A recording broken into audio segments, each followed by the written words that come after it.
Hey guys, tonight we slip into a world draped in woolen robes and candlelight, where the scent of damp stone mingles with crushed herbs and your breath fogs in the early morning chill. You're not a lord or a knight. You don't own land or titles. No one waits for your return. You're a drifter in the margins of medieval life, just clever enough to stay out of trouble, just invisible enough to go unnoticed. And you've got a habit, a craving, a quiet thirst for smoke, for powder, for tinctures with names that don't appear in any prayer book. You're a medieval drug addict, and tonight you're starting in the garden. So before you get comfortable, take a moment to like the video and subscribe, but only if you genuinely enjoy what I do here. And let me know in the comments, where are you listening from and what time is it there? Now dim the lights, maybe turn on a fan for that soft background hum, and let's ease into tonight's journey together. The monastery where you've been squatting for the past few days under the guise of a pious pilgrim with a sore ankle rests at the edge of a thick forest, its stones mottled with age and moss. It's a place of prayer, but also one of secrets, and the most beautiful secret of all is the herb garden tucked behind the apothecary's quarters. There, just past the rows of mint and rue, grow the poppies. They stand tall and drowsy, their red petals like heavy eyelids, half closed and dreamy. You've seen them before in passing along roadsides, in the margins of old fields. But these ones are cultivated, cherished, protected. You suspect Brother Anselm knows exactly what he's growing here and why. He's the monk with the ink-stained fingers and the steady hands. You've watched him during Vespers, eyes half-lidded, as if the divine liturgy were being filtered through velvet curtains in his mind. It makes you wonder how many of these brothers are walking the line between spiritual ecstasy and something pharmaceutical. You wait until just before dawn, when the bells haven't rung yet and the world is soft with dew. You slip from the pilgrim's dormitory and pad barefoot across the cobblestones. The garden gate creaks slightly, and you wince, but no one stirs. The poppies await you. With a small blade borrowed from a kitchen ladle, you score the bulb of one ripe flower. Slowly the sap begins to bleed out, thick white and sticky. Opium in its purest medieval form. You gather it on a strip of linen, fold it carefully, and tuck it into your pouch. It will dry by evening. By midnight, it will be ready. In this time, opium isn't illegal. It's medicine. The monks call it sleeping juice and mix it with wine for the sick, the dying, and the restless. But they also know it opens doors in the mind, doors they're not supposed to speak of. Historians still argue whether monks used opiates in pursuit of visions or strictly as medicine. Some records suggest ecstatic experiences during extended fasts and isolated retreats. Others chalk it up to divine inspiration.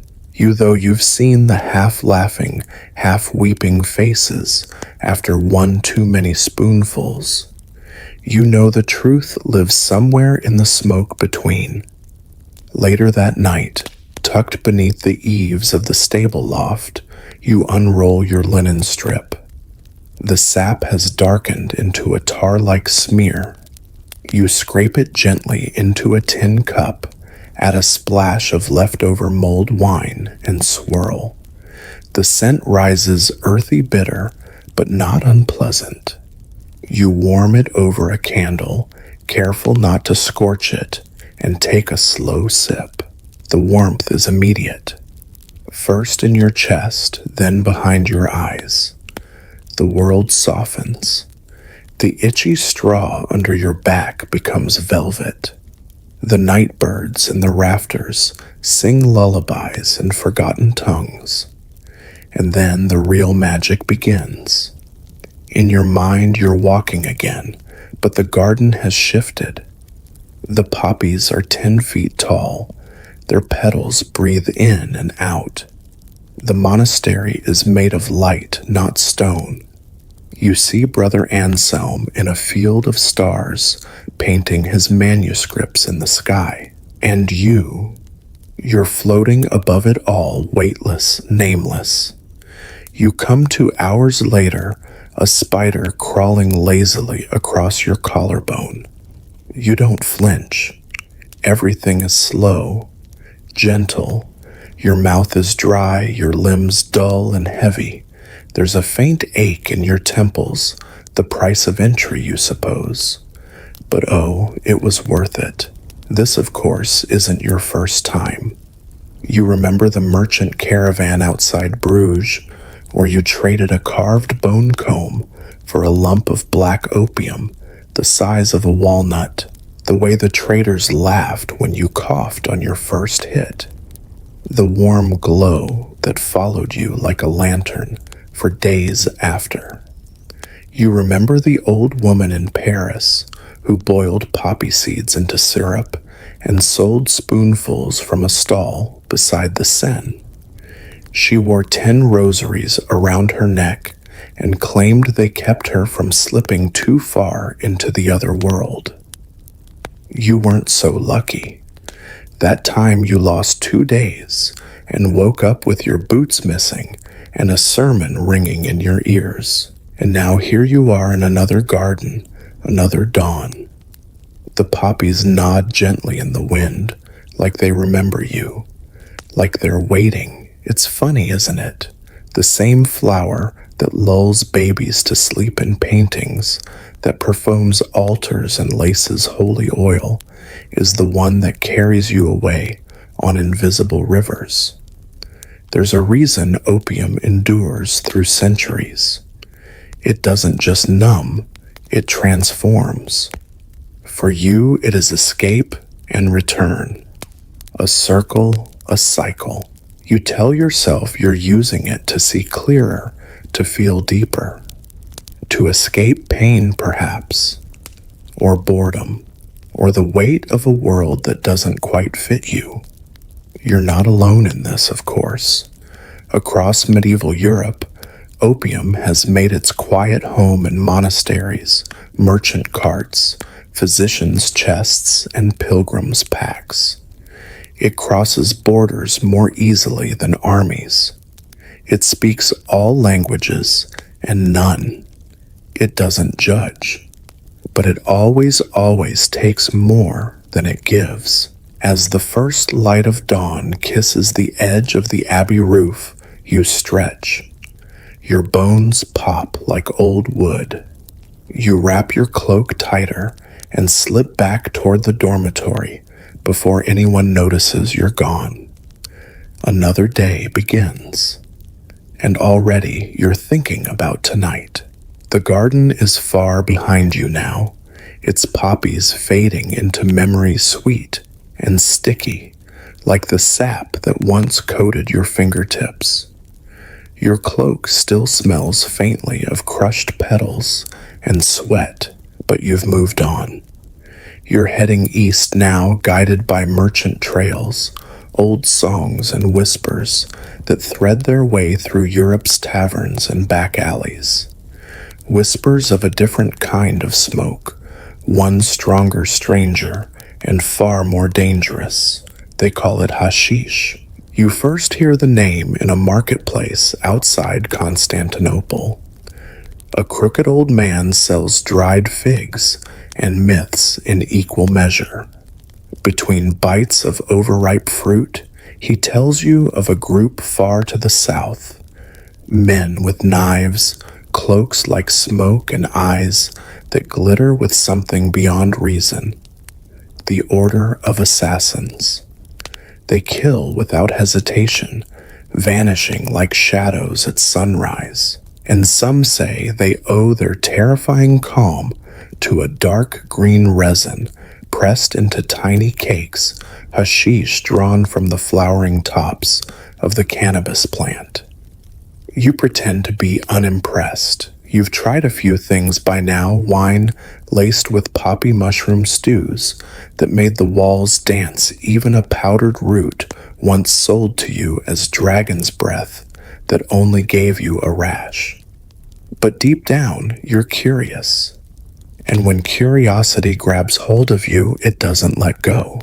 You head southeast, following a caravan that trades glassware and silk. The journey is long, dusty, and hypnotic. Nights spent under stars that look sharp enough to cut skin, days spent walking until your feet stop feeling like yours. Somewhere past Antioch, your world changes. A young man named Harun invites you to sit with his cousins around a low table in the corner of a crumbling stone inn. They speak little Latin, and your Arabic is embarrassingly bad, but they recognize the same thing in your eyes, the itch for something other than reality. They pass you a small pipe carved from olive wood, shaped like a crescent moon. The resin inside it burns slow and thick, the smoke earthy, spiced, and slightly sweet. You inhale cautiously. Then again, the world doesn't twist, this time it stretches. Everything grows soft around the edges, like you're dreaming before sleep hits. And then, colors. Not flashing, not violent, just deeper. The crimson of Harun's scarf becomes velvet. The flicker of the lamp becomes a language. You hear laughter, but don't know whose. You lean back on the cushions, your limbs no longer your concern. This is hashish, and it's different from anything you've tasted. As the smoke curls above your head, Harun begins to speak. His voice dips and soars like the strings of a rebab. He tells you what they say in the hills of Persia, that the assassins Hashashin would be given this drug before missions, that they'd awaken in gardens so beautiful they mistook them for paradise. They were told these visions would return if they served faithfully, if they obeyed. And so they obeyed. Historians still argue whether these tales are true. Some claim the hashish was only a rumor spread by their enemies to stain their name. Others say it was real, but ceremonial, not functional. You, reclining in a haze of smoke and candlelight, choose not to care. The truth feels soft here, optional. Like a cloak you can slip off when it gets too heavy. You spend 3 days in that inn. Sometimes you sleep, sometimes you drift. You talk in strange languages and remember things that may not have happened. You wake one morning with a poem in your mouth and no memory of writing it. You recite it to Harun and he weeps. You don't ask why. On the 4th day, you try to leave, but your legs don't trust the earth. You laugh. Harun laughs. Eventually, you stumble back into the sunlight, blinking like a new hatchling. Hashish doesn't hit like opium. It doesn't cradle you in velvet. It sharpens your senses even as it twists them. You become both spectator and participant in your own mind's theater. Every shadow holds a story. Every gust of wind whispers your name. And there's danger in it too. One evening, you wander away from the caravan. You follow a glowing light you think is a lantern, but it turns out to be the moon caught between the branches of a tree. You walk in circles for hours. When they find you, your feet are bleeding and you're speaking to ants. You laugh about it later, but inside you're shaken. The garden you saw wasn't paradise. It was beautiful, yes, but hollow, constructed. You suspect that's the real danger. Not that you won't return from the vision, but that you'll never want to. You learn to temper your intake. A puff before sleep. A taste when the world becomes too sharp. You begin to understand why some men give up food before they give up smoke. Why a small lump of hashish can buy you a horse or a knife or a promise. In cities like Cairo and Baghdad, you find hashish dens hidden behind bakeries, under bathhouses, inside crumbling towers, where poetry is recited through clouds of smoke. The clientele is mixed beggars, mystics, a few former monks like yourself, each chasing a different kind of silence. You meet a man in Damascus who claims to be 90 but looks 30. He attributes his longevity to hashish honey and walking backwards during full moons.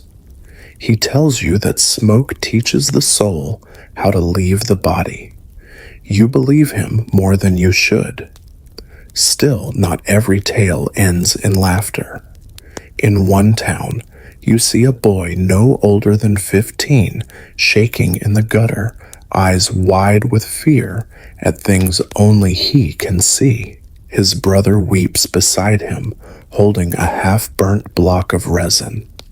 You turn away quickly. Hashish gives, but it also takes. You're learning that's true of all your vices. But still, the smoke calls. You leave the Levant with a new pipe, a small pouch of green-black resin, and a heart that feels strangely full. Not from joy exactly, but from understanding. You've seen things, felt things, and you know you'll return someday. You always do. But now it's time to wander again.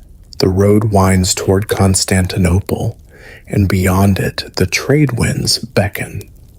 You've heard of spices that make men sing, of powders that make pain vanish, of brews so strong they turn speech into song. You tighten your cloak, light your pipe, and walk on. The sea smells like salt and secrets. You lean against the rail of a creaking merchant ship as gulls cry above, and the sails snap sharply in the wind. The city of Constantinople shrinks behind you, a glittering puzzle of domes, columns, and market stalls vanishing into morning mist. Ahead lies the Aegean, then the vast belly of the Mediterranean, and somewhere beyond that, the next taste, the next escape. You're headed for Italy. Not for the art, not for the churches, though you'll pretend otherwise when questioned. You're seeking a man named Bernardino. No last name, just a reputation. They say he brews madness in copper kettles and sells it by the dram in the alleys of Venice. His tinctures don't just ease pain, they steal it, lock it in a tiny bottle, and throw away the key. If you ask nicely, he might even show you his prized creation, a distillation made from the dried petals of datura, also known as thornapple or devil's trumpet. You heard about it from a dying sailor in a portside tavern. He swore he once drank a single spoonful and didn't remember the next 3 days. He came back sunburned and newly tattooed. He couldn't explain how either happened. So you sail and dream. The days blur with the rocking of the ship and the lull of waves against wood. At night you lie beneath the stars, whispering old prayers and older names.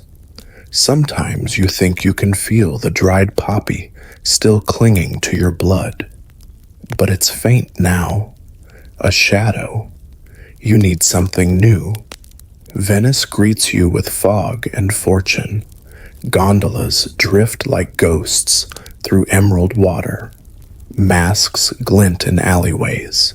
Perfume mingles with sewage. You pass shops of glass and gold bread ovens, churches swollen with saints. It's beautiful, yes, but it's also a city of masks. No one here is what they seem. Bernardino's place is exactly where you'd hope it wouldn't be, beneath a spice shop near the Rialto Bridge, behind a door carved with bees and skulls. You knock once, then twice, then a third time, letting your knuckles linger. The door opens just a crack, and you're pulled inside. The air smells of vinegar, burnt sugar, and crushed herbs. 1,000 vials line the walls, amber green, smoky blue, each one pulsing slightly in the candlelight. Bernardino himself is older than you expected, thin as a page of vellum. His hands shake, but his eyes owe his eyes. Bright, gold-ringed, and utterly sane, which is what makes the rest of him so deeply unsettling. He doesn't ask your name, just nods once and leads you down a narrow corridor into a room filled with brass instruments that look like musical tools for devils. You've tried opium, he says, not as a question. And hashish, yes, but what you seek now is vision. You nod, unsure if that's even true. It sounds right. He produces a small silver spoon and dips it into a jar the color of bruises. This, he says, is datura. He says it like a prayer or maybe a curse. You hesitate. Datura is a poison, depending on who you ask. A medicine if you're bold. A doorway if you believe certain monks. It grows in fields and graveyards. It blooms at night and curls its leaves like it's listening to your thoughts. Even in your wanderings, you've heard cautionary tales. Historians still argue whether medieval herbalists used datura deliberately or simply confused it with safer plants. Some say it was used by witches, others by plague doctors. A few suggest it was an accidental inclusion in flying ointments and dream pastes recipes designed to help the body fall asleep while the soul drifted far beyond. You take the spoon. The liquid is bitter biting. It stings the back of your throat and makes your eyes water instantly. Bernardino says nothing, just watches. At first, nothing happens. You sit, you wait, you notice your heartbeat, then you notice everything else. The candle flame stretches, rises, spins. The shelves sigh. The room leans slightly to the left. Your own body feels irrelevant, like a suit you stepped out of 5 minutes ago and forgot to put back on. Then the whispers begin. They're not scary, at least not at first. Gentle, familiar, your mother's voice maybe, a teacher's, then they change. They start to ask questions. Why are you here? What are you looking for? Do you even remember your real name? You try to answer, but your tongue is made of parchment. You see Bernardino's face floating above yours, like a painting come to life. He looks worried, or maybe proud, or both. The visions swell like a rising tide. You see wolves wearing crowns. A tree growing upside down from the ceiling. A woman with a crow's head telling you the moon is a mirror. You try to laugh, but it comes out as a sob. Hours or days pass. You lose time like loose coins in a gutter. At one point, you swear your arm is growing leaves. At another, you're watching yourself from the rafters, gently scolding your own body for being so gullible. When you finally awaken, Bernardino is asleep in a chair nearby. You're wrapped in a blanket that smells like cloves and rosemary. You're weak, but not broken. Not yet. You leave the next day. He gives you a tiny bottle stoppered with wax. Only when you truly need to forget, he says. His voice is tired. Or when you need to remember something you never knew. You walk the canals in a daze, the world still wavering at the edges. Datura isn't like opium or hashish. It doesn't cradle or inspire. It tears, rebuilds, tells truths you never asked for. It's powerful, and it's not for every night. As you leave Venice, the city winks behind you silver in the morning mist. You feel older, not in body, but in some inner way, like your soul has aged a decade and is still catching up. You wonder what comes next. What herb, what root, what potion might hold the next story, the next sleep. For now you walk, slowly, carefully, and you don't look back. The Italian countryside rolls out before you like a tapestry stitched with vineyards, olive groves, and ruins so old they've forgotten who built them. The road beneath your feet is warm from the sun and speckled with crushed rosemary and gravel. After the twisting visions of Venice, the simple rhythm of walking is comforting each step, a gentle reminder that the world, at least for now, is real. But reality doesn't always offer relief. Your mind still holds traces of datura, flickers of questions, shadows too slow to flee, echoes of your own name, spoken in voices that weren't yours. You crave something gentler, something that soothes rather than shatters. You find it in a monastery. It's tucked high in the Apennines, nestled against a cliff like a secret. You arrive not out of piety, but exhaustion, your legs trembling from days of hiking, and your stomach a hollow drum. The monks welcome you with silent nods and steaming bowls of farro stew. No one asks your name. No one asks what you've seen. On the second night, a monk named Pietro offers you a cup of tea.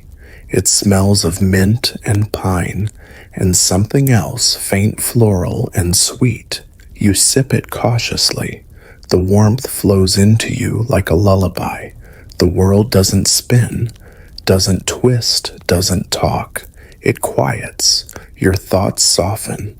You sleep deeply for the first time in weeks. The next morning, you ask him what was in the tea. Valerian, he says, holding up a dried root with spindly fingers.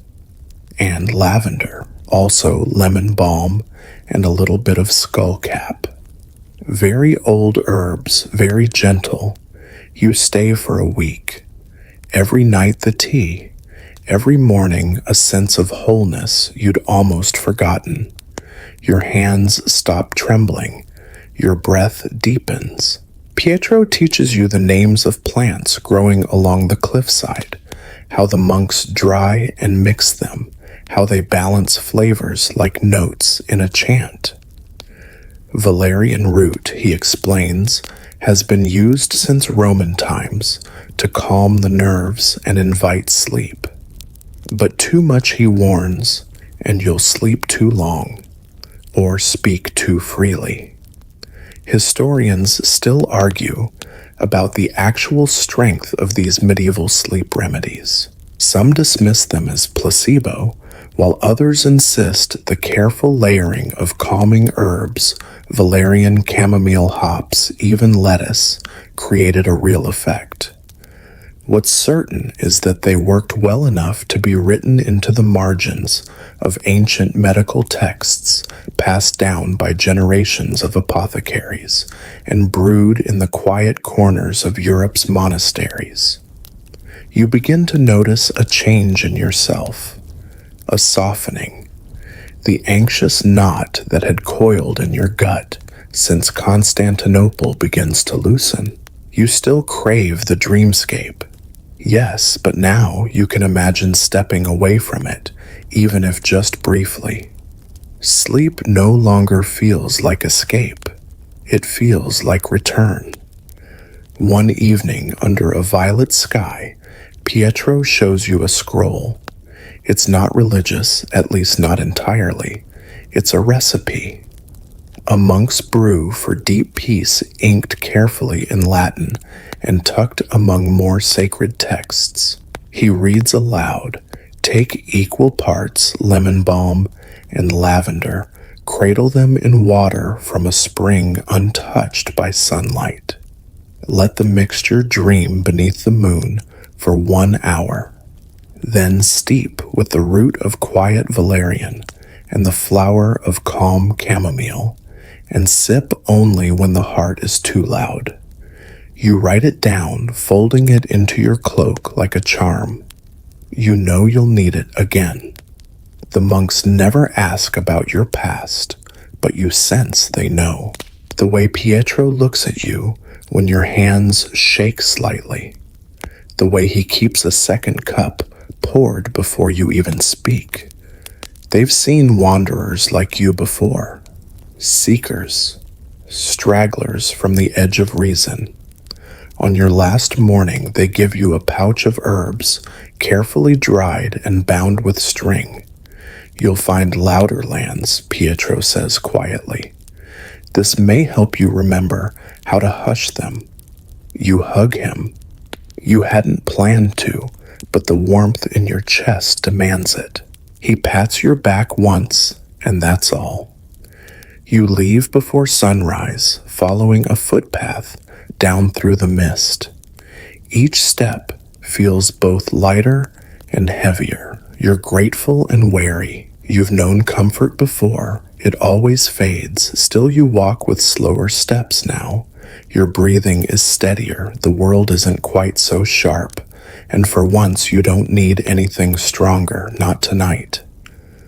Of course that won't last. South of Florence you meet a trader with ink-stained hands and a raven feather in his hat. He talks quickly and sells slowly. He shows you things you've only read about: Persian scrolls, Coptic jars, powdered roots in tiny velvet bags. One of them glows faintly in the dark. You raise an eyebrow. He smiles. "Mandragora," he says, his voice low. "Mandrake root." Your stomach twists with recognition. You've heard stories. The root that screams when pulled from the earth. The plant shaped like a tiny man.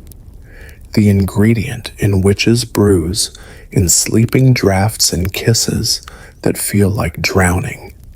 Mandrake. Don't take too much, the trader warns. Just a pinch. Any more, and you might wake up next week in a different country with no pants. You laugh, but only a little. Mandrake has been feared and revered since antiquity. The Greeks used it in love potions. The Romans fed it to condemned men as a mercy.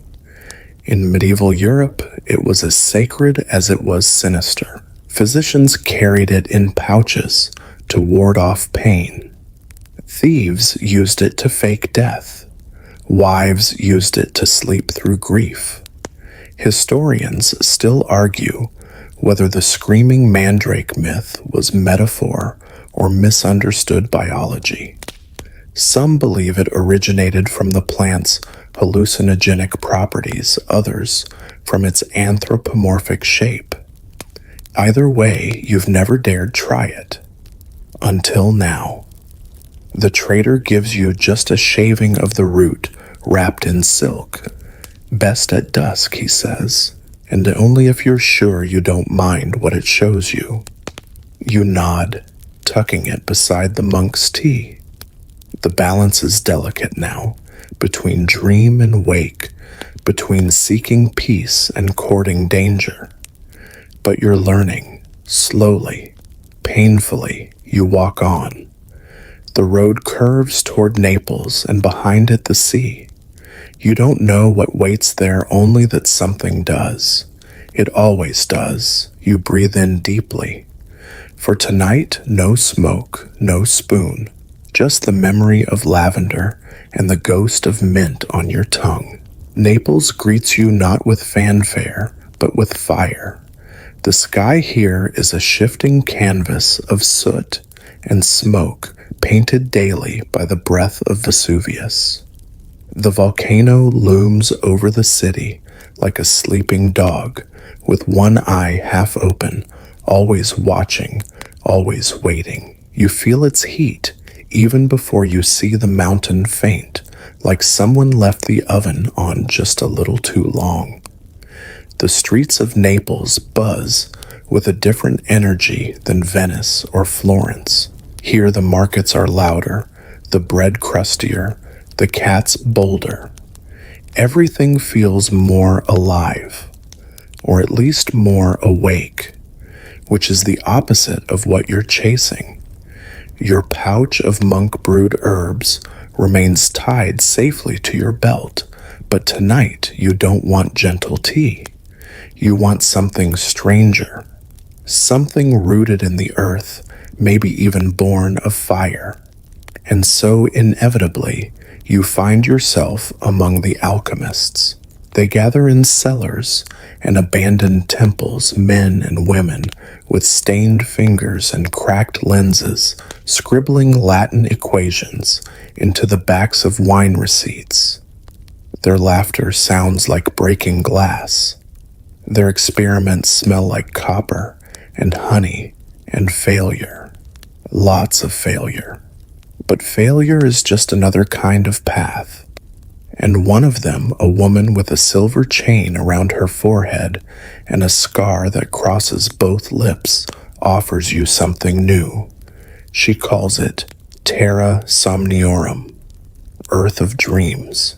It's a powder, pale as ash and twice as bitter, made from a mix of volcanic pumice, crushed bay laurel, and she says this with no irony, a pinch of sleep. You raise an eyebrow. What does that mean? She shrugs. Could be poppy, could be oleander, could be something older, reassuring. Still, you pay for a small vial. She doesn't charge much. People who make dream powders don't need many coins. Just believers. That night you sit on the roof of a crumbling inn. The stars are fuzzy, like they've all been crying. You sprinkle a little of the earth of dreams into a bit of honeyed wine and sip slowly. It tastes like metal and memories. And then it begins. The first thing you notice is the sound of the volcano, not outside. Inside you, a deep, slow rumble, like your bones are shifting. Your breath becomes steam, your vision goes red at the edges. You see flames, not angry flames, but slow ones, like they're trying to remember how to burn. You see people walking through fire, barefoot, their eyes glazed in reverence. You see plants growing out of molten rock. You see yourself glowing faintly, speaking in tongues you've never learned. You open your mouth and lava pours out. And then it's over. You're not sure how long you were under. An hour, a minute, a year. You wake with ash in your mouth and blood on your tongue from biting it. The stars are still out, though. That feels like a good sign. You consider the vial. Half full, dangerous, intriguing. You put it away. There's a reason people climb mountains. Not because it's safe, because it reminds them they're alive. You wander the streets again the next day, dazed, but intact. You pass a bakery selling bread baked in lava-fired ovens. You pass a chapel where the saints are painted with open eyes and clenched fists. You pass a boy selling hot wine from a copper kettle, and he winks at you when you take a sip. There's a layer beneath this city, you realize. A layer of heat and hunger and sleep. You're starting to recognize it in yourself. Later, in the cramped library of an old physician, you come across a text that mentions the somniferous earths of Naples. The author, anonymous of course, writes about sacred clays mixed with herbs to induce prophetic dreams. Historians still argue whether this was ritual magic or a misunderstood form of herbal medicine. Some claim these dream clays were used by the priests of Cumae, who served the Sibyl. Others say it's just a poetic way of describing old-fashioned herbal salves. You're not sure, but you're starting to understand why people would believe it. Sleep, after all, isn't just absence. It's doorway, it's mirror, it's trap. A few nights later, you meet an old widow who invites you in for stew and conversation. Her name is Lucrezia, and her eyes twinkle like she knows all your secrets already. She tells you about her husband, long dead, who used to chew bay leaves before bed. Said it gave him dreams of the future, she says, chuckling, but the only thing he ever predicted was rain, and he was always wrong. Still, you ask if she has any. She does. She gives you a small bundle tied with black string. You try them that night. No volcanoes, no fire, just a single dream of a crow sitting on your chest, whispering your name over and over until you cry. You're not sure what that means. The next morning, you leave Naples. The road is quieter now, shaded by tall trees and lined with the ghosts of Roman roads. You hum to yourself an old lullaby you don't remember learning. Your pack is heavier, not with things, but with experiences. Lessons, names of plants that grow in nightmares. You pass a field of poppies and don't even slow down. There's more out there. You can feel it. Somewhere, someone is brewing the next dream. You just have to find them. Rome appears on the horizon like a memory you've been trying to forget. Massive, crumbling, beautiful in that way, only something that knows it's dying can be. The air is drier here, the light golden and a little arrogant. You arrive in late afternoon when the shadows stretch long like cattails and the marble ruins glow like bones warmed by the sun. The forum smells like dust and pigeons. The streets are loud with prayers and arguments, both equally theatrical. You pass a man screaming about doomsday and a child playing with a stick like it's a sword. Rome always knew how to juggle past and present glory and grime without ever really choosing sides. But you didn't come for statues. You came for the anointers. They're not official, of course. No signs, no fees, just whispers. In the Trastevere quarter, behind a shuttered bakery, there's a woman who anoints sleep onto the skin. Her name is Edda, and she greets you with flour on her hands and cloves in her breath. You've come far, she says, touching your cheek without asking. You nod. Then you've earned this. She leads you upstairs to a small room filled with drying herbs, bundles of lavender and strange oils in cloudy glass. She doesn't speak much, only hums, as she grinds roots into a mortar, adding drops of amber liquid from a bottle that smells like both incense and vinegar. She dips her fingers in the mix and draws a line down your spine. You shiver. This, she murmurs, is a recipe older than popes, passed through wombs and wounds, used by women to keep dreams sweet during plague seasons.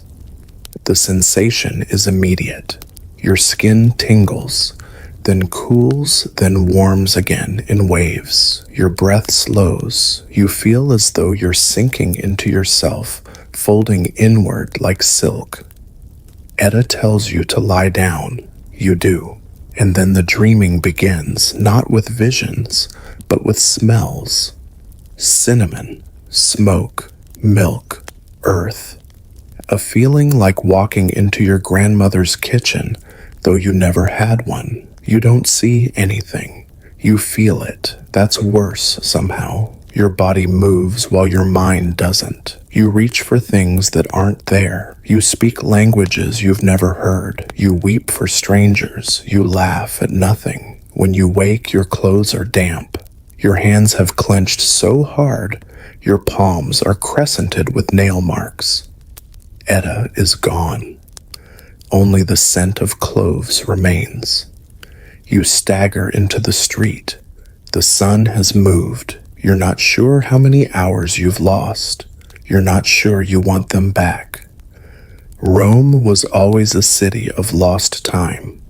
Later that evening, you sit beneath an old aqueduct and think about what just happened. You remember something Etta said before applying the oil. Sleep isn't just rest. It's remembering things you haven't lived yet. Historians still argue over the role of ointments and salves in medieval pharmacology. Some insist they were simple balms made from herbs like valerian and marjoram used to calm the nerves or soothe sore muscles. Others believe certain flying ointments, especially those involving henbane or belladonna, were more potent, inducing altered states that mimicked flight prophecy or even possession. The truth, as always, is smeared somewhere in the middle, but you believe now. The rest of your time in Rome passes in fragments. You visit the catacombs, you nap in churches, you spend a strange night with a blind harpist who teaches you how to hear dreams before you sleep. You smoke a pinch of something he calls angel dust, though you suspect it's just dried sage and crushed fennel. Still, it works. That night you dream you are a lion wearing a crown made of dandelions. Everyone bows to you, but you just want a nap. You wake laughing. The next morning, you trade your last Venetian coin for a bundle of dried marjoram wrapped in silk. It's not a drug per se, but the herbalist swears it promotes peace, clarity, and dreams without shadows. You like the sound of that. You leave Rome by the Appian Way, your boots tapping against stones laid down by men who believed the empire would never end. You don't feel like an addict here. You feel like a pilgrim, or at least someone who knows how to fake it convincingly. The countryside softens as you move south, the sky brightening, the winds carrying hints of salt and figs. You follow a river for 3 days. At night, you light small fires and brew tea from the monk herbs when your thoughts get loud. You don't use Etta's oil again. Not yet. But you keep it. It feels like a final option. At a roadside shrine, you meet a traveler with a lute and a limp. He speaks of dreams like their currency. He tells you of a monastery in Sicily where the monks use saffron and honey to induce holy trances. You drink it and see your sins. He laughs, and then forget them just in time for dinner.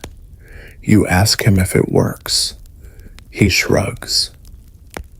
Everything works once if you believe it hard enough. You think about that long into the night. The moon is high, the grass cool beneath your head, and somewhere an owl sings a lullaby in its own harsh language. You're learning to live between substances now, not abstinent, not addicted, something else.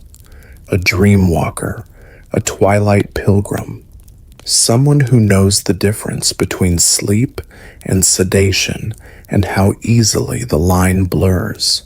By the time you set foot in Sicily, the world feels a little slower. Maybe it's the sea wind, warm and fat with salt. Maybe it's the way the olive trees sway, like they've got secrets they've been whispering for centuries. Or maybe it's you. Your steps drag more now, not out of fatigue, but out of curiosity. You want to see everything, smell everything, taste sleep from every corner of the earth. Sicily is golden and bruised all at once. The roads are cracked, the walls flaking, the people sun-kissed and suspicious. Here you learn quickly not to ask too many questions. But if you sit still long enough, someone might answer them anyway. You hear about the monastery from a fisherman, his face carved like driftwood and his mouth full of myths. He says the monks live in the hills near Agrigento, behind fig groves and a gate of bone. That's not a metaphor. He adds, eyes gleaming. The gate is literally made of goat bones. Comforting. So you walk days through heat and flies past ruins older than Christ, and orchards that smell like heaven got lazy and took a nap here. When you finally find the monastery, it's smaller than you expected. Built from rough stone, perched on the edge of a cliff, like it's daring the sea to take it. A monk greets you. Young, barefoot, with hands stained yellow, he doesn't ask your name, just offers you a cup of water and a place to sit. You do. The silence here is thick but kind. Birds chirp in the fig trees. Somewhere a bell rings soft and irregular, like someone remembering how to pray. Later, they let you into the kitchen. It's not fancy, just pots, herbs, and warmth. You spot the saffron immediately. It's everywhere. In the bread and the broth and the candles. Even the monks' robes have faint golden smudges, like sunbeams that refuse to fade. You ask about the honey. One monk, older, bent like a shepherd's crook, grins and places a jar in your hands. It's heavy and glowing and smells like drowsy summer. That evening they invite you to join Vespers, but not in the chapel, on the rooftop. The stars arrive early here, impatient and vivid. The sea below is a mirror of shadows. They pass you a cup, warm, thick golden as fire. Saffron honey tea laced with something else. You sip slow and skeptical. Then it hits you. Not a slam, not even a nudge. Just a soft hand placed on the back of your neck, guiding you gently out of the room of reality. Your breath slows. Your pulse vanishes. The stars blur, then rearrange. And you see her, your mother, no, a goddess, maybe. She has your face, only older, sadder, wiser. She sings a lullaby you've never heard, but know by heart. Her hands glow with honey. Her eyes drip saffron. She doesn't speak. She just watches. You forget her face before you wake, but not the feeling. You cry a little, not from sadness, from the clarity of it all. Sleep isn't just rest, it's instruction. Historians still argue whether the Sicilian monastic tonics were meant for divine revelation or simply the byproduct of abundant herbs and creative desperation. Some say these monks were chemists in robes using saffron chamomile and even opium to push prayer into trance. Others think it was just very strong tea and the power of belief. You're not sure anymore what counts as just. The next day, you thank the monks.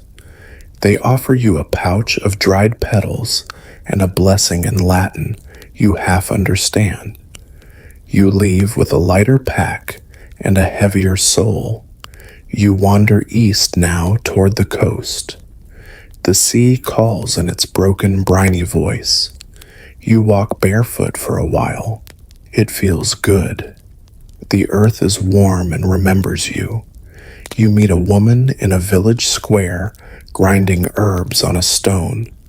She doesn't speak much, but offers you a pinch of something wrapped in wax paper. Smoke it under the moon, she says, then goes back to her mortar.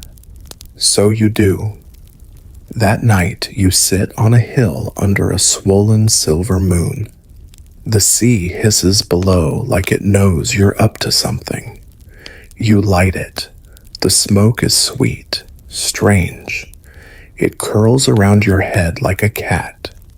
You lean back, and your body becomes air. You float. You drift. You dissolve. You see faces in the clouds, names written on the stars. A dog you loved as a child, a version of yourself dancing in a red cloak.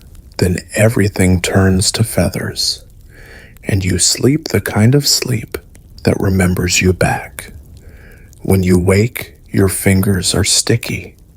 Your heart is calm. You walk back to the village, passing a donkey who seems to nod in approval. You're not entirely human anymore. Or maybe now you finally are. You've tasted holy sleep, animal sleep, sleep wrapped in honey and mystery. You're still chasing something, but now it's not just dreams. It's understanding. Somewhere someone is blending another potion, mixing shadow with saffron, grief with rosemary. You'll find them. Or maybe you won't, but you'll keep walking. You have to. It's not an addiction anymore, it's a devotion. You don't leave Sicily so much as slip away from it, like a thought fading just before you wake. The monks had warned you the mainland would feel colder, not in temperature, but in temperament. And they were right. The ferry back to the toe of Italy rocks gently the sea below, smooth as polished pewter. You sit near the bow with a fig in one hand and Edda's oil in your pocket, still unopened. You've grown superstitious about it, like it's a portal too powerful to use casually, a sacred reserve, a fallback if you run out of courage. You've started calling it the deep sleep. Your next path curls up the spine of Italy, but your true destination is far beyond. Word has reached you of a curious kingdom to the north, a place wrapped in cold mist and stranger customs, where the plants grow differently, where sleep is hunted, tamed, and served in little ceramic cups. You're headed for Bohemia. But first, the mountains. You hike the Apennines with a goat-herding caravan, trading stories for bread, and once a spoonful of something that smells like mint and morning fog. They call it wild balm. You call it better than wine. It's brewed from creeping herbs and steeped overnight in dew.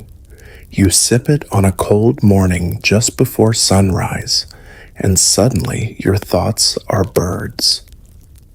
Light, unbothered. They don't fly anywhere important, just loop and drift like swallows over a sleepy lake. You start dreaming while you're awake. Not visions, more like gentle errors in time. 1 minute you're tying your boots. The next you're already halfway up the hill, wind in your teeth and no memory of the climb. It doesn't frighten you, it soothes you. One of the herders notices. She pats your arm and says, "You're learning to step sideways." You ask what that means. She just shrugs. Not everything needs a door. Historians still argue whether these alpine wanderers were precursors to modern herbalists or simply wise in ways we forgot. Their traditions weren't written, only whispered, and herbs. They were chosen not just by scent or shape, but by how they made the goats behave. You find that funny and oddly trustworthy. When you part ways, the eldest herder gives you a small pouch of dried leaves. "This is for thinking less," she says. "You've been thinking too much." You don't argue. Bohemia takes days to reach. The journey north grows colder. The fields change. More rye than olives, more crows than doves. And the people, they speak in rounder vowels, wear thicker scarves, and give directions like riddles. It's in Prague that your trail heats up again. You arrive at dusk, when the gas lamps flicker on, and everything smells faintly of ash and winter apples. It's a city made of contradictions. Baroque churches and crumbling stone walls whispered prayers and riotous tavern songs. And somewhere here, you're told, lives the dream cook. No one knows their real name. Some say they were a court alchemist. Others claim a disgraced bishop. One girl swears he's a ghost who brews sleep in a teapot. You take it all in stride. At this point, if a unicorn offered you a nap, you'd say yes before asking questions. The trail leads to a small apothecary near the Charles Bridge. You almost miss it. It's tucked between a bakery and what appears to be a shop that only sells clocks missing their hands. Inside, it's warm, cluttered, comforting. The dream cook is not a ghost. He is very much alive, short round, and humming a tune that sounds suspiciously like a lullaby. "Ah," he says when he sees you, "a traveler of the inner paths." You blink. The what he winks and shuffles off, motioning for you to follow. He doesn't ask your name. You're starting to realize none of the good ones do. He takes you to a back room, part kitchen, part chapel, part laboratory. Vials line the shelves. Steam curls from pots. A cat sleeps beside a jar labeled "Do Not Wake." He sets to work. Crushed poppy seeds, a splash of juniper tincture, a drop of wormwood oil, a sliver of dried pear, and something from a vial with no label, only a single feather drawn in ink. He stirs, sings, and lights a bit of lavender under your nose. Then he hands you the cup. "Drink." You hesitate. He smiles. "You've come all this way." You drink. The taste is odd, both sharp and soft, like biting into snow laced with honey. Your vision swirls, not spins, just unwinds. You hear bells, then water, then silence, and then you're in a room that might be a memory or a metaphor. It smells like your first home, your childhood blanket, your favorite meal. There's someone speaking, but they're not using words, only emotions. Warmth, forgiveness, peace. You lie down and drift. This sleep is not like the others. This one teaches. You wake hours later, cradled in a chair, a soft wool blanket around your shoulders. The dream cook sits across from you, sipping something that smells like cinnamon and secrets.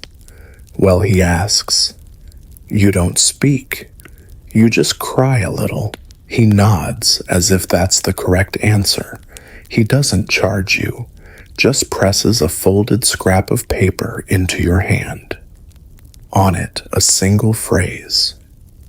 You are ready for the shadow route. You leave Prague changed, not healed, but clarified, like a bell rung clean. The days have grown quieter, and so have you. After Prague, the world seems to speak in whispers. The air is colder, more restrained. Even the trees appear to be holding their breath, branches stiff and silent like monks in mid-prayer. You follow a road that doesn't seem to be marked on any map, drawn forward by a sensation you can't quite name, like your dreams have grown legs and are walking just a few steps ahead. The note from the dream cook still sits folded in your coat pocket, though you've memorized it so well, you can recite its single sentence while half asleep. You are ready for the shadow route. No signature, no symbol, just that. It's not a direction, and yet it becomes your compass. You begin asking quiet questions in taverns and apothecaries, not about the route, but about dreams that can't be shaken or sleeps that rearrange a person's soul. Sometimes you ask a beekeeper, sometimes a blind fiddler. Most don't answer, but a few do, and always they send you east. You begin to cross into colder country now. The land stiffens. Languages shift. You stop understanding the chatter in markets, the muttered blessings over bread. But that's okay. You're learning to hear differently. Not with your ears, but with something older. You listen for tone, for rhythm, for how the air behaves when someone talks about something they respect. Or fear. You find the village entirely by accident, if such things still exist for you. It's tucked into a small valley in the Carpathians, half swallowed by fog, guarded by pines that look like they're perpetually thinking dark thoughts. The houses are wooden, close to the ground, like they don't trust the sky. You spend the night in a room above a carpenter's shed. There's a bowl of chestnuts beside the bed, and the blankets smell faintly of beeswax and sage. You sleep deeply and dream of a tree, not a specific tree, but one with presence, with memory. You wake before dawn and follow the feeling. At the edge of the village, an old woman tends a cart filled with roots, bones, and dried herbs strung together like garlands. She doesn't look up when you approach, just says you've come for the one that grows upside down. You pause, then nod. She lifts a cloth, reveals a bundle wrapped in bark and twine. You must dig it yourself, she says, handing you a strip of bark with a crude drawing scratched in charcoal, a hill, a crescent moon, and something that might be a tree. Only under a waxing moon, only with bare hands. You thank her, though it feels insufficient. She doesn't ask for money, just murmurs you'll lose something to find it as you walk away. The next 3 nights you wait. You gather wool boil roots and mend your boots. You read the sky like it's the only book left in the world. When the moon finally swells like a glowing yolk, you begin your climb. The hill is farther than it looks. Every step makes your lungs ache, your fingers numb, wind hisses between trees like teeth through fabric. You reach the summit close to midnight. The tree from the drawing stands alone, half-bent thick bark like wrinkled hands in prayer. You drop to your knees. The ground is stubborn, crusted with frost and old roots. You claw at it until your knuckles split. You dig until your breath comes in gasps, until the moon's arc stretches past your shoulder. Then you feel it. A shape not quite of the earth. Cooler, fibrous, like the remains of a song made physical. You pull. What emerges is neither plant nor bone, not entirely.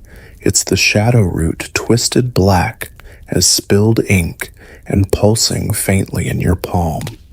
It smells like salt and sleep, and something older wet stone maybe, or forgotten lullabies. You cradle it like it might vanish, and for a moment you almost don't believe it's real. Historians still argue whether the shadow root existed. Some say it was never botanical at all, but a hallucination born of extreme cold hunger and exhaustion, an internal rite of passage, mistaken for harvest. Others insist it was a rare Carpathian fungus used by secluded mystics and early proto-shamans in dream-walk rituals. No sample has ever survived. No sketch has ever matched another. You wrap it carefully in linen and make your way down before the first rays of sun pierce the trees. That night, in a derelict stone hut abandoned by shepherds, you prepare the root. There is no recipe yet. Your hands move with eerie certainty. You boil goat's milk, add a sliver of the root, stir clockwise 7 times. The smell fills the space like sugar iron and wet moss. You drink slowly. Every swallow feels like falling deeper into yourself. Sleep comes, but not like a wave, more like a door opening, and you step through. What follows is not a dream, not even a vision. It is silence stretched into shape, a space without sound, yet rich with understanding. You meet yourself in shadow, every mistake you've tried to forget, every grief you tried to outwalk. You speak without words. You forgive without conditions. You feel your body sink not physically, but into time, into meaning. You become the stone and the sky and the whisper. When you wake, it's not with a jolt or gasp. You rise like morning fog, light, soft, unthreatened. The hut is filled with golden dawn. Birds you don't recognize sing from trees you no longer need to fear.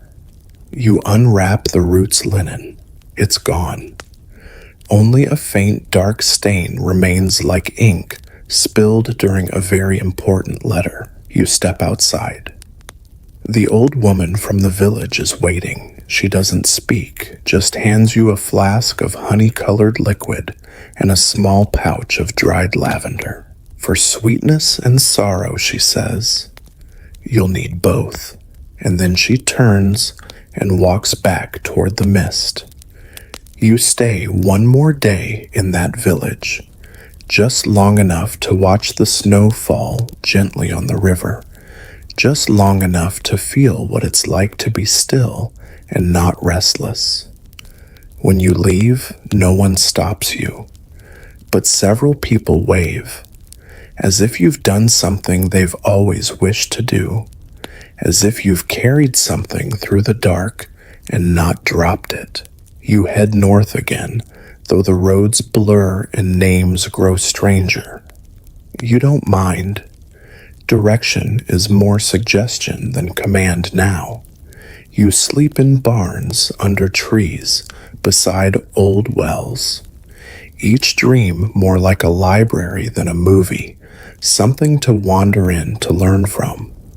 You're different now, not fully healed, but rearranged, aligned, a traveler of the inward paths, as the dream cook said. And you suspect the road ahead still holds many doors. You reach Krakow under a low sky, the color of pewter, the clouds dragging slowly across the rooftops like ancient ships moving through fog. Your boots are caked with dried mud from 3 villages ago, your cloak still carrying the scent of pine smoke and lavender tea. The city is alive, but not in the loud way, more like a sleeping animal that occasionally shifts in its nest of winding alleys and red brick. You find your way to a street that smells like beeswax and warm bread, guided not by maps, but by instinct, or maybe by memory. You've stopped trying to tell the difference. There's a small chapel there, flanked by 2 wooden hives, humming with quiet activity. Not many notice them, except the children, who sit on the steps and whisper stories to the bees. You knock on the chapel door just once. It opens before your knuckles fall the second time. The bee priest is nothing like you expected, not old and withered, not mysterious and robed. Just a man in simple brown clothes, with thick arms and a gentle presence. He smiles like someone who doesn't need to know your story to understand it. "You're late," he says. You laugh, surprised at yourself. "I got lost," you say. He shrugs. The route always takes time. Inside the chapel smells like honey wood polish and something older, maybe the pages of a forgotten book or summer air trapped in a jar. You're led to a room with a low ceiling round as a hive, with tiny stained glass windows shaped like flower petals. There's no sermon, no prayer, just the gentle hum of bees vibrating through the floorboards like the breath of a sleeping god. "You've come for the wax," the priest says, pulling a small pot from a drawer. But not just any wax. This comes from a queen that dreamed of the moon. You raise an eyebrow. He nods seriously. "Don't scoff. Bees dream. They remember flowers they've never visited. They build perfect circles without rulers, and they know when someone's ready to see the golden sleep." He opens the pot. The wax glows faintly, like it's been storing sunlight for years. He dips his thumb in and presses it to the center of your forehead. For a moment, nothing happens. Then warmth, spreading slowly, deliberately, from skin to bone. It's not a burning, not even a tingling, more like recognition, like your body suddenly remembering what it felt like to be safe. You close your eyes, and your ears fill with humming. Not the hum of insects, but voices. Countless layered, all speaking at once, and not at all. A swarm of stories, lives, sleeps. When you open your eyes, the priest is watching you with a tired smile. "You'll sleep soon," he says. "But first, the honey." He leads you to the back of the chapel, where an altar sits carved from a single oak trunk. On it rests a shallow dish of amber-colored honey. 3 drops, he says. The first drop tastes like childhood grass, sweat, sun-warmed fruit. The second tastes like grief, salt iron violets after rain. The third tastes like everything else, dreams time wind over wheat. You sit in silence, The bees continue their chant. Outside, the sky begins to soften the color of ash, turning gently to rose. The priest sits beside you, doesn't speak, just hands you a small cloth-wrapped package and a look that says more than words can reach. You leave as the bells begin to chime, though no one rings them. In the package is a candle, made from that golden wax. You don't light it yet. You walk east. Sleep follows you like a shy companion, never far behind, sometimes stepping on your heels. In a town with no name, just a string of consonants and a reputation for strange weavers, you sleep in an attic that smells like wool and burnt cinnamon. That night, you dream of a field filled with bees, the size of apples, each carrying tiny scrolls in their legs. When you wake, there's honey on your lips. You didn't bring any with you. You travel slower now. Every stop is a lesson, every dream a whisper. Historians still debate the existence of the bee priests. Some say they were just local apiarists with delusions of grandeur. Others claim their rituals were borrowed from ancient Slavic rites, where honey and wax were seen as conduits to the underworld, not the dark place of fire and torment, but a realm of memory and meaning. There's even a faded manuscript that suggests bees were once thought to be the keepers of forgotten dreams buzzing between souls and sleep. You believe it, not because of evidence, but because every time you sleep now, the dreams come gently. They settle over you like quilts stitched by ancestors you never met. One night you sleep in a moss-covered chapel with no roof stars blinking like tiny oil lamps above you. You dream of your own breath turning into bees flying out of your mouth to visit all the places you've been pollinating your memories so they bloom again. Another night you sleep beneath a windmill, the blades creaking like the arms of giants trying to swat away time. That dream is filled with laughter. Yours. As a child. As someone not yet afraid of night. You're not sure how long you've been walking. Time slips its leash easily when you stop chasing it. Your hair has grown. Your voice has softened. You've started talking to birds like they're old friends. Then one evening, while eating roasted chestnuts with a couple of traveling minstrels, someone mentions a woman who sleeps for the sick. She lives in a forest near the border. You stop chewing, because suddenly you remember the candle, and you know that's where you'll light it. Not in a city, not in a chapel, but in a clearing filled with whispers. The minstrels don't know her name. Just that when people suffer from nightmares they can't shake, or grief that grows teeth, they come to her. Sometimes they don't even speak. They just lie down beside her, and she dreams for them, takes their weight, holds their stories, and when they wake, they remember how to breathe. You head toward her the next morning, boots light, heart steady. It's almost time, not for endings, but for rest, the kind that roots you, that sings to you through the soil, the kind of sleep that remembers you by name.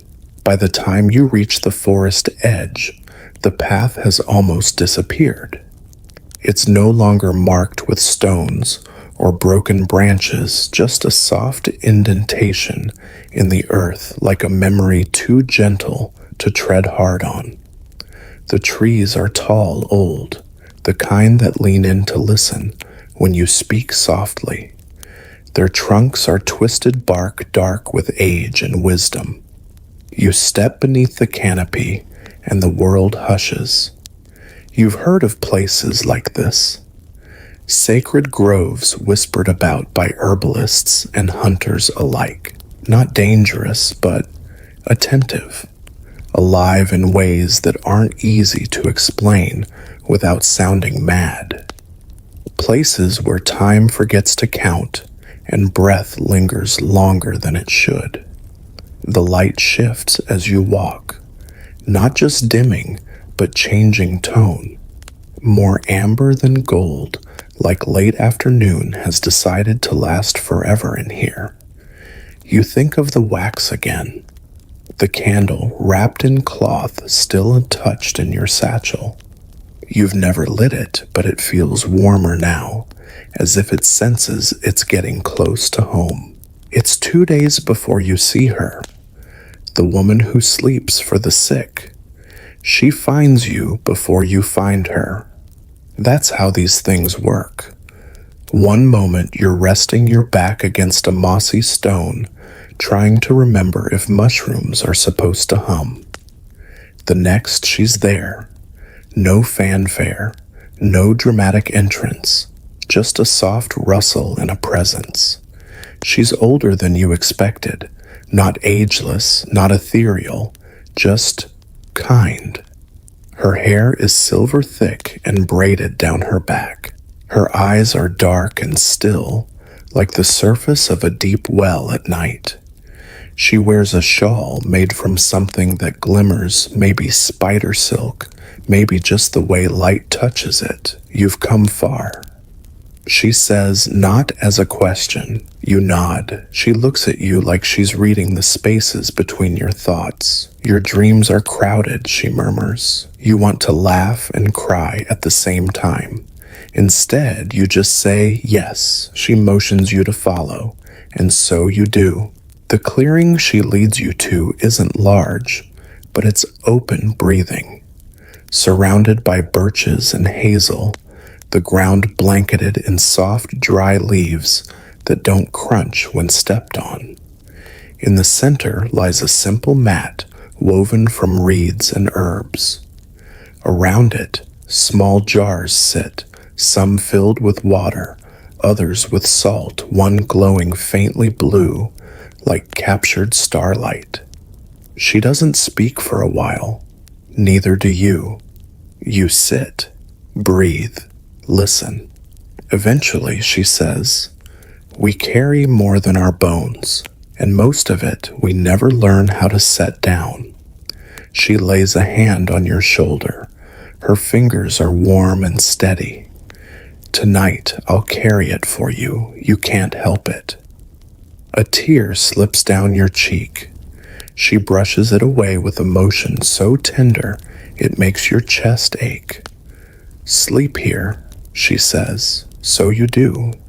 You lie down on the mat, unroll your cloak, and for the first time in weeks, you light the candle. The flame flickers, then steadies. Its light is not bright, not sharp, but deep, like something old and golden that's been waiting a long time to be seen again. The wax melts slowly, giving off a scent that reminds you of everything and nothing Meadow's old books. The first time someone held your hand, the last time someone said goodbye.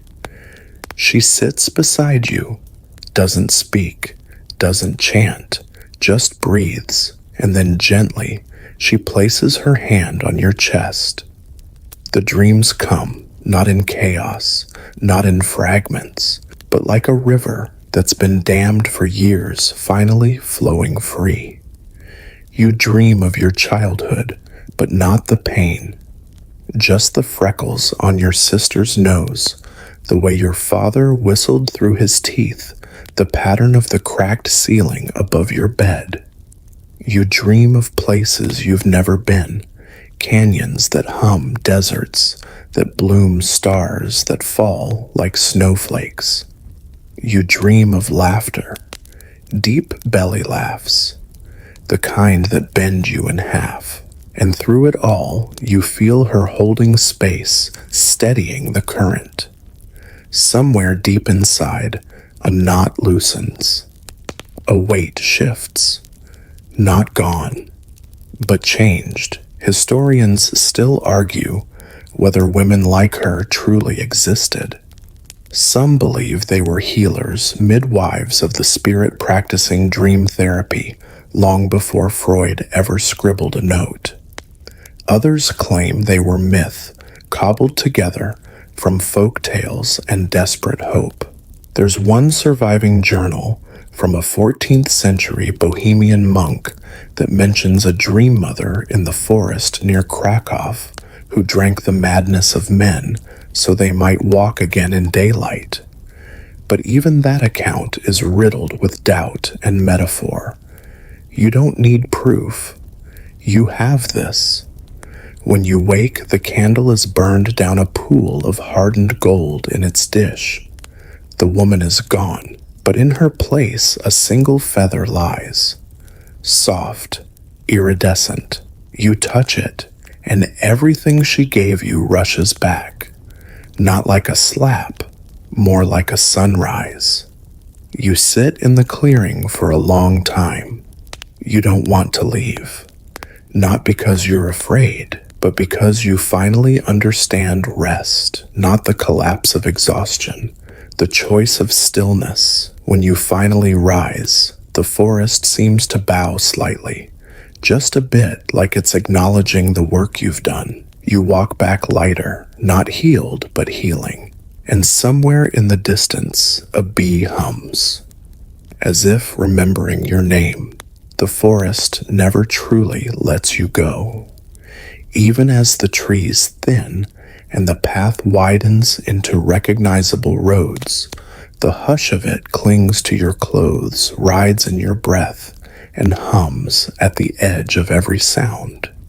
You've stepped out of the green cocoon, but not away from what it gave you.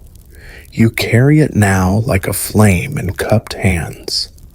The towns you pass through feel louder, not just in volume, but in texture. The clang of the blacksmith's hammer echoes sharp. The chatter in taverns buzzes too quick, and even the laughter of children on cobbled streets sounds tinny, like wind through broken glass. You smile at them all, but you keep your distance. You're not quite ready to return to the pace of the world. Instead, you seek the quiet places, and eventually you find one. It's a monastery perched on the edge of a cliff overlooking a winding river that carves through the land like a silver ribbon. The monks here are quiet by choice, not vow. They speak only when needed, and always as if tasting the words for the first time. They welcome you without question.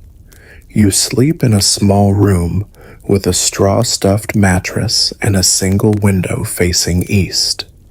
In the morning, you rise with the bell and help bake bread.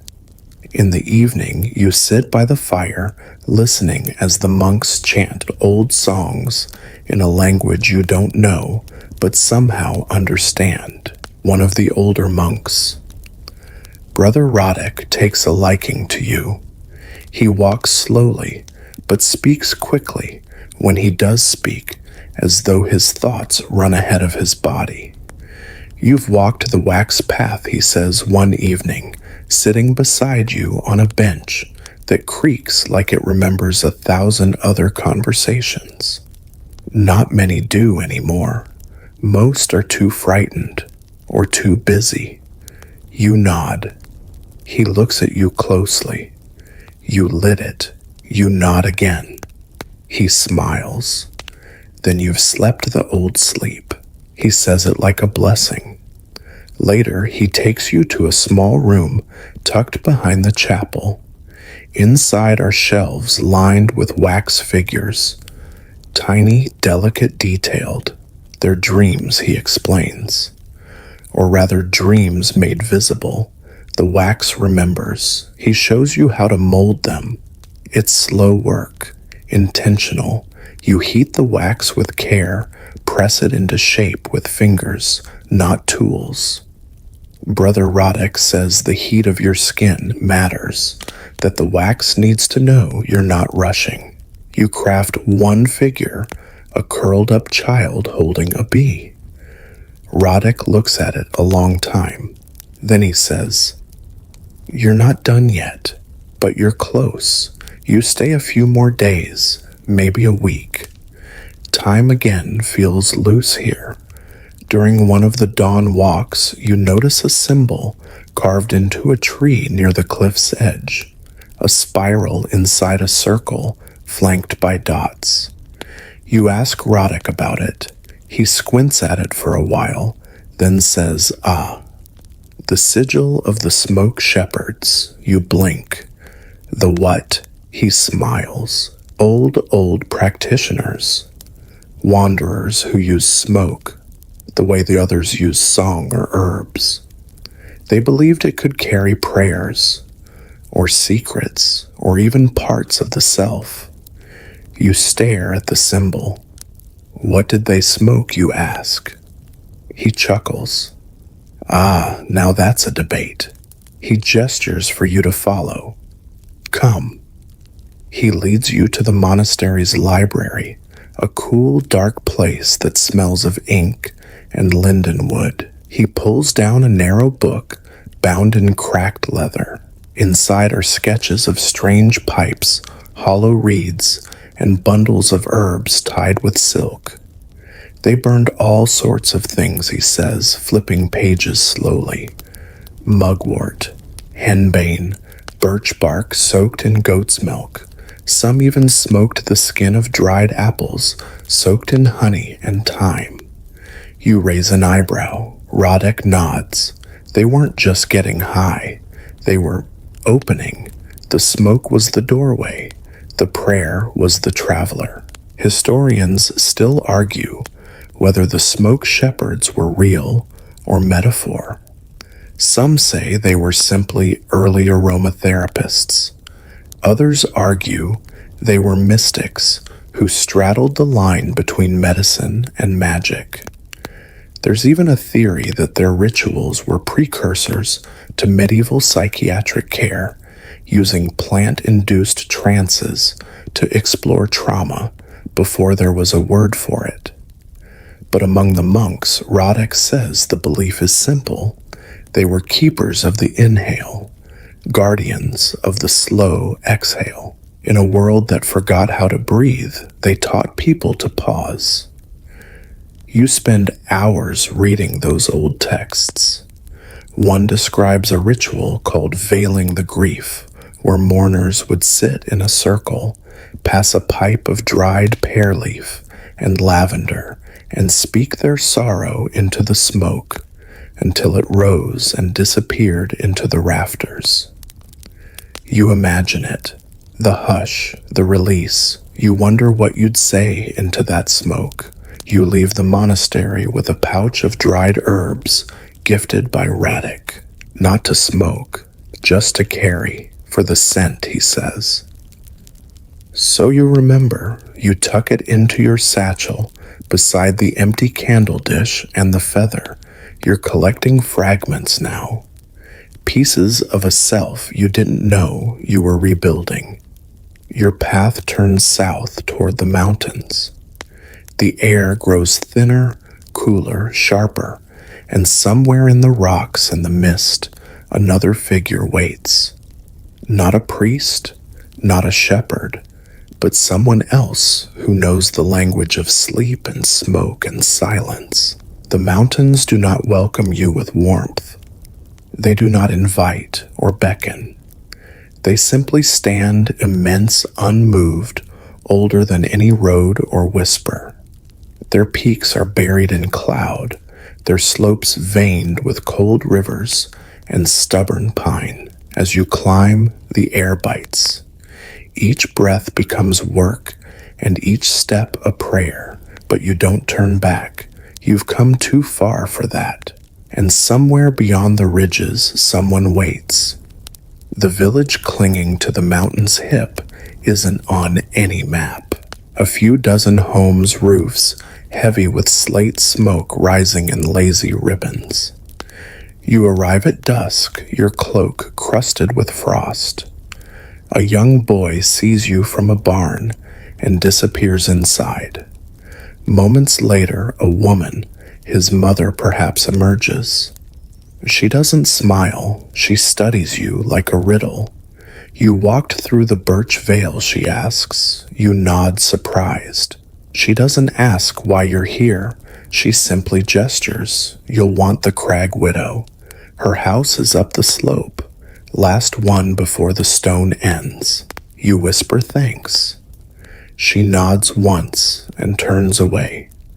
No directions, no welcome, just truth.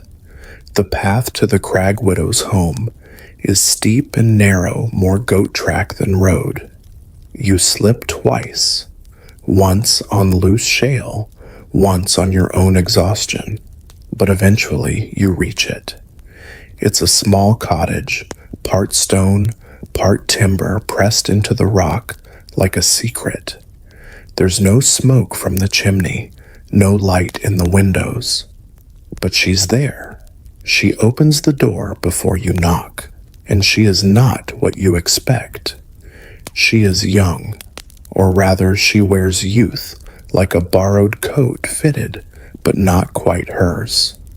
Her hair is ink black braided down her back with beads of bone.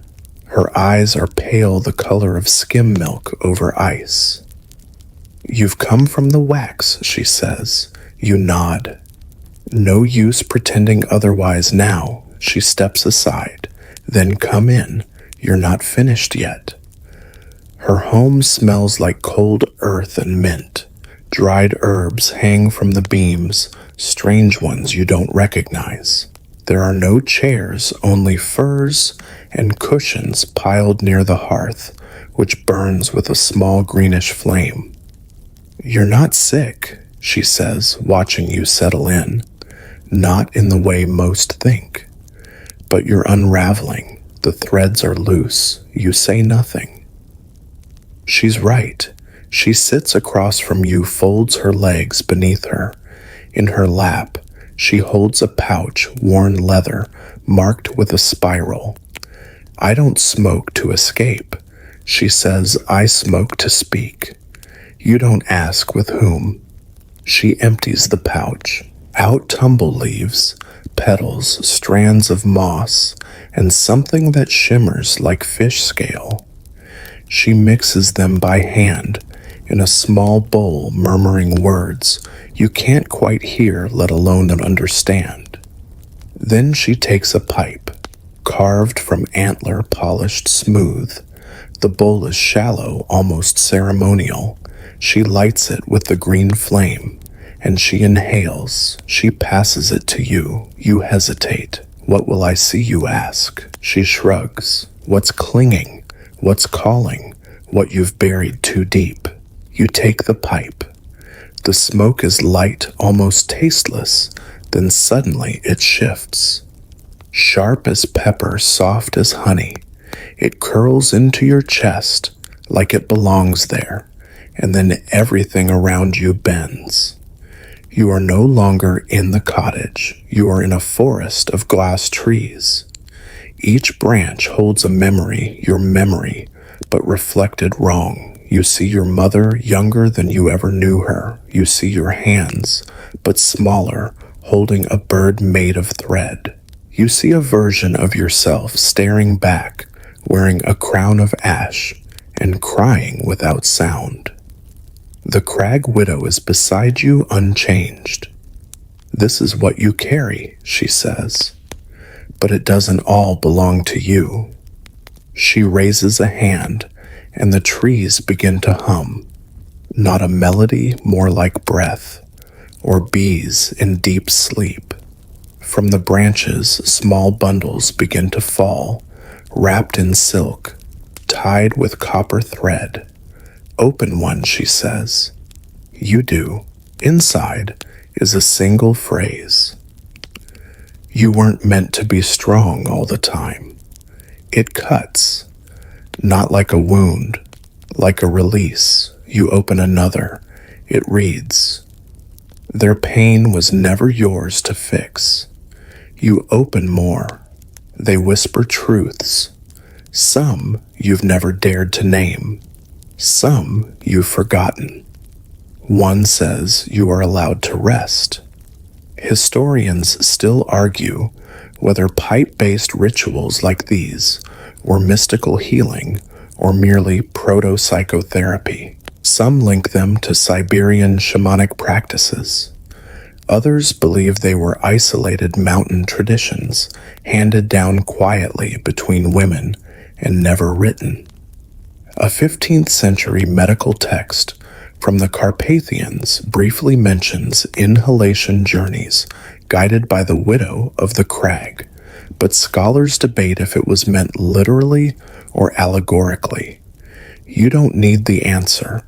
You are here, you are breathing, and with each breath more weight lifts. Eventually the smoke fades.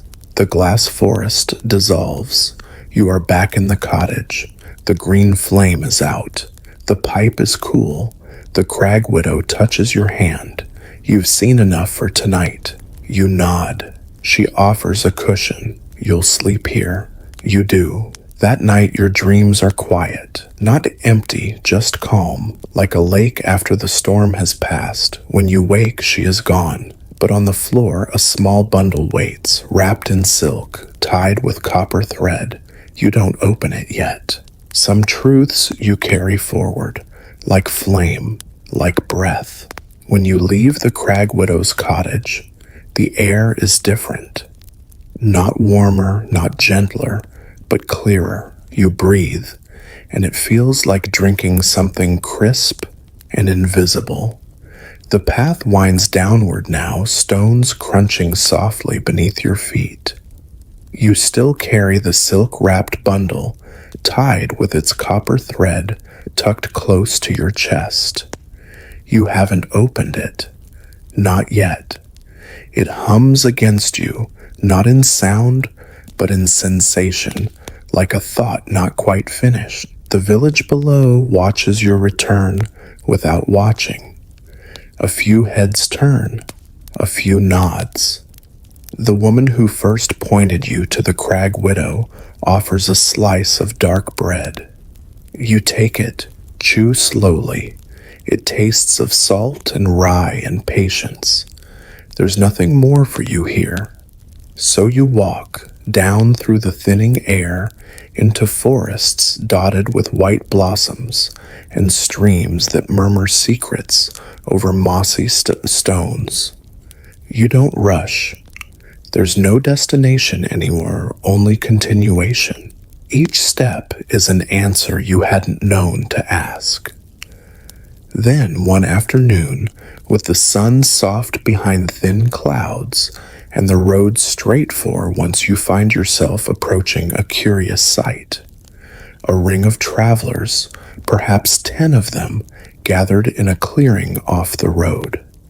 A fire in the center burns low, and beside it an old woman with hair like spider silk plays a stringed instrument that hums rather than sings. The others sit in silence, eyes closed, each holding a small clay vessel filled with smoke that curls but never rises. They are the smoke scribes. You recognize them not from sight, but from the way your bones react, some inherited instinct, as if your ancestors once sat here too. They notice you but do not speak. One of them, a tall man with gold dust in his beard, gestures to an empty cushion. You sit. No words are spoken. Instead, you are handed a vessel. Inside it, the smoke doesn't move. It waits. You inhale, and suddenly you see it, memories not your own. Not quite visions, not quite dreams. A young girl in a sunlit field, clutching a branch of poppies. A soldier burying his sword in the riverbed.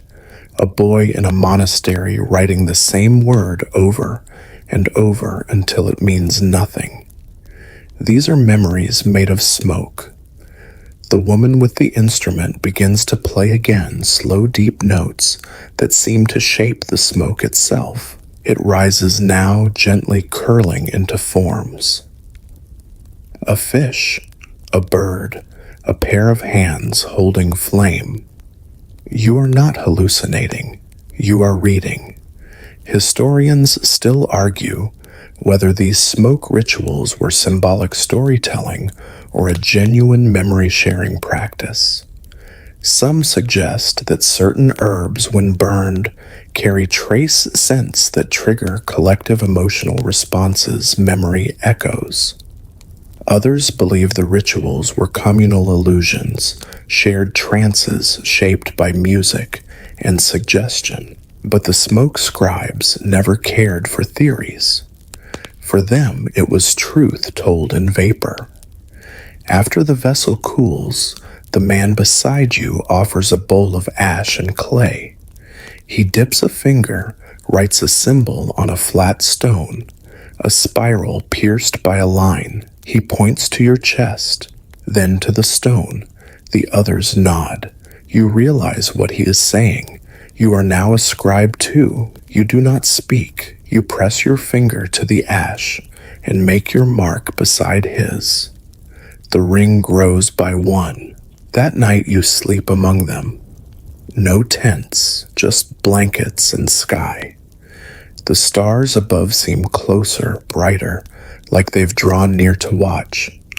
In your dreams, the smoke dances again. But this time, it dances for you. You wake early before the others stir, and you walk. There is a quiet joy in your chest now, a fire not of heat, but of glow. You pass through a town where a market is setting up. Vendors shout greetings. A boy chases a dog.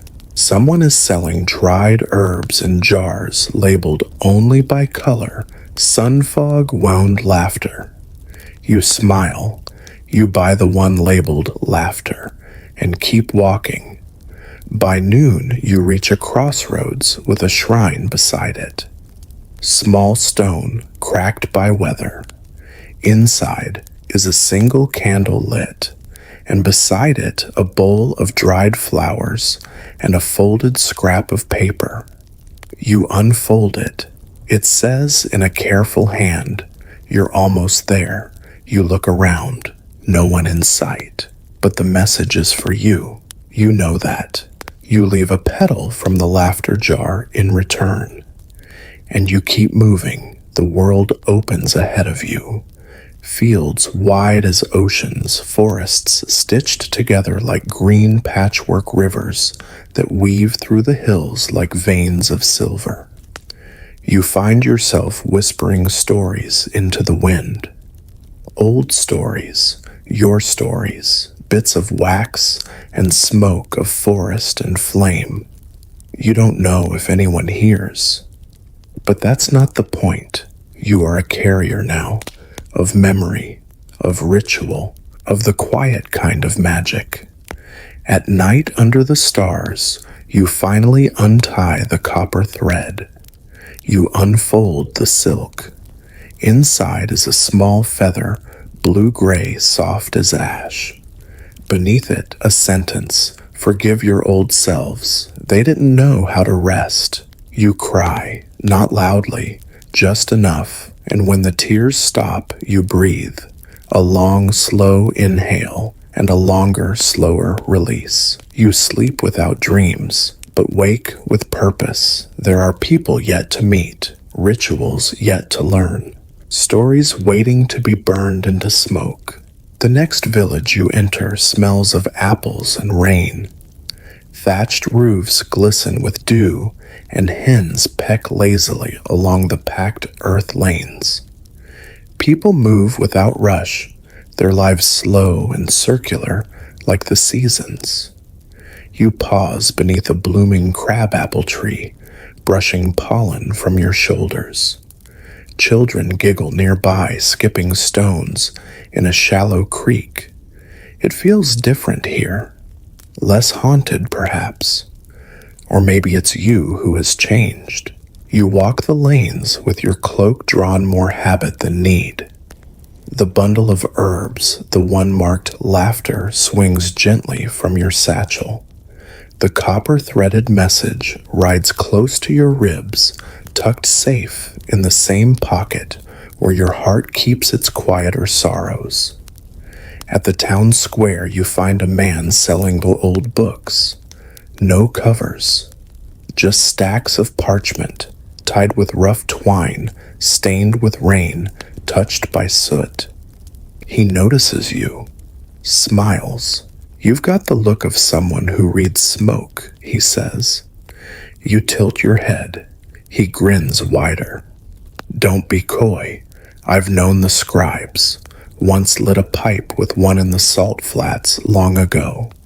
He offers you a bundle. You untie it. Inside pages filled with hand-drawn maps, none real, all familiar. One is a winding cave labeled Your Panic But Not Forever.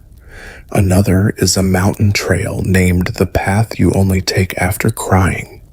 A third simply says Where You Buried Her Smile. You laugh. Then you ask, how much? He shrugs. Give me a truth, you think. Then whisper, I used to chase pain because I mistook it for purpose.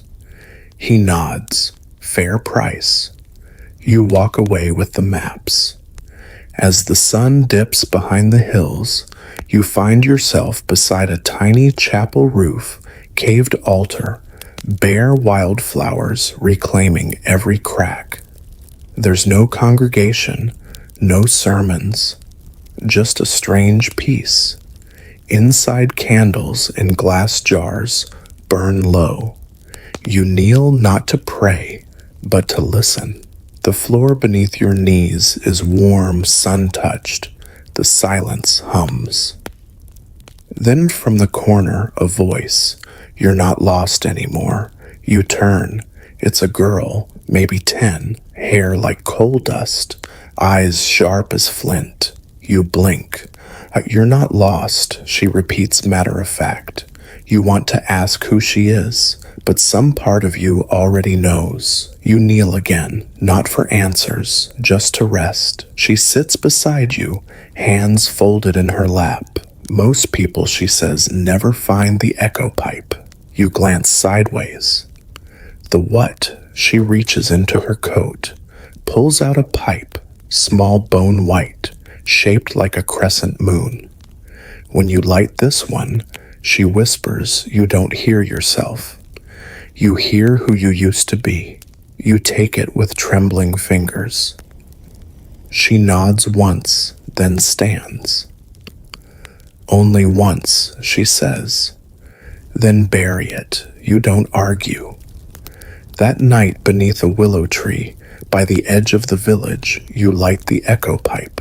The smoke curls deep into your lungs, and then you hear yourself, your child voice, afraid of shadows, wanting to be loved, your teen voice, bitter, hungry for meaning, your early adult voice, frantic, exhausted, swallowing grief by the mouthful. They speak not in words, but in tone, in sighs, in pacing, in silence. You listen, and then you speak back, not with solutions, just presence. That's enough. When the pipe goes out, you dig a small hole with your hands. Place the crescent inside. Cover it with dirt, then daisies. You whisper, rest now, and walk away. Historians still argue whether echo pipes existed or were a metaphor used in early mystic texts. A 14th century Persian poem describes the moonbone vessel that sings your name backward, while a fragment of a Welsh ritual scroll lists the fifth pipe for meeting the ghosts of self. No physical echo pipes have been found, and some scholars insist the idea is allegorical therapy disguised as artifact. But you've held one and heard, and that's enough. You spend 3 more days in the village, helping fix a leaky roof, showing a boy how to fold smoke into symbols, telling the baker how to make sage bread that makes dreams sweeter. When you leave, no one says goodbye. They just leave an extra loaf in your bag. The road curves south now, past orchards, past ruins draped in ivy, past rivers that carry stories in their ripples. You feel lighter, not empty, just clearer. The bundle from the crag widow is lighter too. When you hold it to your ear, it rustles softly, like a page turning itself. One evening, you find yourself on a hill overlooking the sea. Waves crash below like slow applause. You set up a small camp, just a blanket, a flask of mint water, and your satchel. The stars arrive one by one. You lie back and exhale. No smoke this time, just breath. And it feels like everything you've been chasing has been arriving all along. You close your eyes and smile. The morning light spills across your face like a quiet blessing. You wake slowly, the sound of waves below still echoing in your ears, rhythmic and certain. The hill has kept you safe through the night, cradling you in its green arms, and for a moment you forget what day it is or what name you were using yesterday. But none of that matters anymore. You sit up, stretch, and sip the last of your mint water. Your fingers run over the silk bundle again. It's grown softer with time, edges frayed from your countless journeys, but the copper thread still glows faintly in the light. You think it's time. Carefully, you untie the thread and unfold the silk. Inside is the feather, still impossibly blue, and a second message. It's the one that wasn't there before. Or perhaps it was, and you just couldn't read it until now. It says, "Now carry nothing." You read it once, then again, then you understand. You rise, walk to the edge of the hill where the sea stretches endlessly below. You hold the feather out in both hands, and then you let the wind take it. It lifts, spins, dances like it remembers how, and disappears. You sit again, not out of weariness, but reverence. This world, this old and aching world, has always offered strange medicines. Honey and ash, bark and prayer, smoke and silence. You've smoked herbs from carved antler pipes and bone-wrapped reeds. You've inhaled dreams under ruined arches and in glowing caves. You've met scribes, widows, monks, and ghosts of your own making. And what did it give you? Not answers, but a kind of wholeness. You are no longer chasing healing like it's somewhere else. You're making it with each breath. You walk now without urgency through a forest filled with soft gold light. Every branch above you creaks like an old friend shifting in their sleep. A red fox darts across your path. A single crow watches from a bough, tilts its head, and caws softly. Not a warning. More like I see you. You nod to it. The path winds lower toward a cluster of stone ruins overgrown with wild thyme and soft moss. Children's laughter drifts faintly in the breeze, though no one is in sight. Perhaps echoes live here. Perhaps your past selves are playing tag among the stones. You cross a fallen archway and find a stone bench beneath a pear tree. You sit and breathe. A woman approaches, elderly with silver hair braided in loops, eyes clear as glass. She doesn't speak at first, just sits beside you. Then softly she says, "You've been walking a long time." You smile. Feels like forever. She nods. You ever think maybe the journey wasn't about what you smoked, but why you consider this? I wanted to feel something you admit. Then I wanted to forget. Then I wanted to remember. Then I just wanted to survive. She smiles gently. You did, and that's when you know. This is the end of your path. Not the end of your story. No stories never end, but the end of this wandering, the searching, the trying to find wholeness in fragments and smoke. You lie back on the bench. She hums an old tune beside you, low, slow, circular. You close your eyes and let your body sink into the rhythm of the world. One last thought slips through your mind, like smoke under a door. You made it.